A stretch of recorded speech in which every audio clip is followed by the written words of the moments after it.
Ginoo kabalo man siya unsay mas best way para ani. Ang Ginoo nasayod man siya ug unsa ang mas nindot nga mga butang nga iyang pagbuhaton ninyo. So as we commit this business to the Lord, wala man si Tita Lil sa ato na lang mag-manage Kuya Jeffoy ang magdala sa family Solomon, that let's always, as we commit this, dapat kanunay ta magsalig dira sa Ginoo. So ask always the Lord to guide our decision. Decision nato sa pag-manage sa money, decision nato sa pag-manage sa mga sa mga kutana, sa equipments na rin, isa pa man aning place, ug sa mga tao nga mga dito diri nga. So, we must be a good steward. No? Kaya kinita na, piniyalan lang ito sa Ginoo. Ito ang kinabuhi, especially kining business. So, we must be a good steward. Maayo nga piniyalan.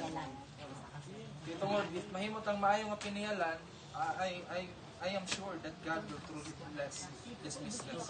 Kasi ang pulong pa lang, nagapalalong naman, and diri ma-apply na to mismo. So, ang Ginoo dili lang interested sa kung pila nga to ang madawatan. Every time sana profit, unsay tawag ng profit sa Bisaya? Ginansya. Ginansya. No, wala lang nag-focus ang Ginoo sa ginansya ug sa kung pila atong mahatag diha pinaagis sa ginansya. But interested pud sa ang Ginoo sa atong character, sa atong pagdala sa atong business. No?